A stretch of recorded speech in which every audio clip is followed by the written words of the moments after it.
Thurmond, West Virginia was once a bustling Wild West railroad town that sat right in the middle of the Appalachian Mountains. The town saw millions of tons of coal fly through its city center on train carts, and it was home to hundreds of people, and thousands would stay weekly.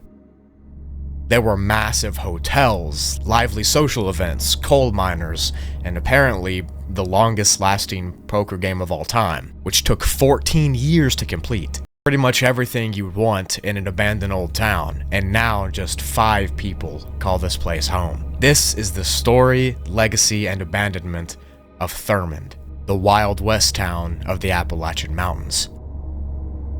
In April of 1873, Captain William D. Thurmond established this settlement in the heart of the New River Valley. He was actually gifted the 73-acre plot that it sits on by the state, as a payment for surveying the land north of the river. Side note, I wish I could get paid in acreage instead of money, but I digress. Thurmond himself had already lived nearby the area and he was familiar with it, but that would all change very quickly with the construction of the famous Chesapeake and Ohio Railroad.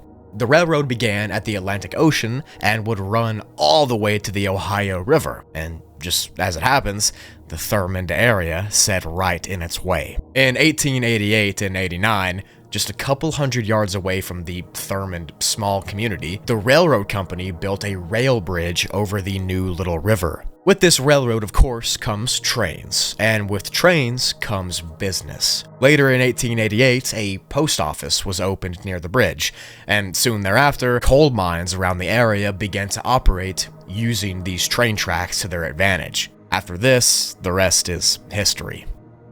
Coal began shipping from nearby mines on November 7th, 1893, and the section of railroad between these mines and Thurmond became the busiest one in the entire New River region. And because of this, almost overnight, Thurmond became a boom town.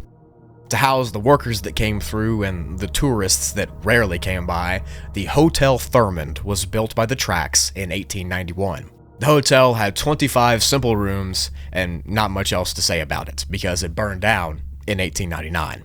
Captain W.D. Thurmond would go on to build 30 houses on the mountainside nearby that he himself owned, and he would then rent them out to various coal miners that worked on the mines nearby. The building of these cabins and houses grew the Thurmond area even more because now people were actually staying here and not just passing through.